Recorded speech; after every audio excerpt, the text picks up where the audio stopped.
জীবনে যে আর কি কি করতে হবে আমাকে ভগবান জানে। জানো, কালকে গাছ কাকুর সাথে তুমুল ঝগড়া করেছি। তুমি দেবে না মানে তোমাকে দিতেই হবে। কি নিয়ে ঝগড়া সেটাই তোমাদের বলি।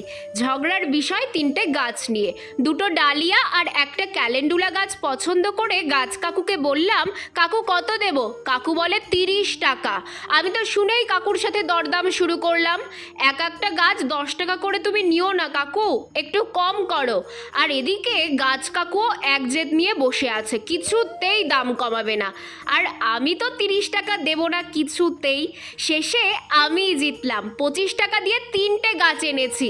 কি যে শান্তি এই 5 টাকা বাঁচিয়ে, সেটা একমাত্র ছাদ বাগানিরাই বুঝবে। যাই হোক, আজ ক্যালেন্ডুলাটা বসাচ্ছি। প্রথমেই একটু শুকনো পাতা টবে দিয়ে 1 ভাগ কিচেন কম্পোস্ট, 1 ভাগ গার্ডেন সয়েল আর 1 ভাগ গোবর সার দিয়ে গাছটা বসিয়ে জল দিয়ে ছায়াযুক্ত জায়গায় রেখে দিলাম।